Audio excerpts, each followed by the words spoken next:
কি আশায় বাঁধি খেলাঘর বেদনার বালুচরে, বা কি আশায় বাঁধি খেলাঘর বেদনার তৃণমূলে।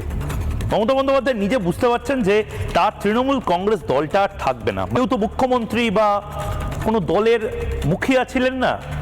মাননীয় মুখ্যমন্ত্রীকে ধাপে ধাপে সিঁড়ি দিয়ে আস্তে আস্তে উঠে রাজনীতিটা করতে হয়েছে, এবং মাননীয় মুখ্যমন্ত্রী বিলক্ষণ জানেন বিজেপি যদি 160 থেকে 170 মোটামুটি আসন পেয়ে সরকার তৈরি করে, 7 দিনের মধ্যে তৃণমূল কংগ্রেস দলটার আর কোনো অস্তিত্ব থাকবে না। কারণ তৃণমূল দলটা কোনো ধরনের কোনো আদর্শে তৈরি হয়নি। তৃণমূল দলটা যতই অভিষেক বন্দ্যোপাধ্যায় বলুন ওয়েলফেয়ারিজমে চলে, কিন্তু তৃণমূল দলটা যে আদপে কাটমানিতে চলে, এটা এর আগে বহুবার তৃণমূলের যারা ভেতরের মানুষজন তারাও বলেছেন। মাননীয় মুখ্যমন্ত্রী মমতা বন্দ্যোপাধ্যায় তার মনেই আশঙ্কাটা হচ্ছে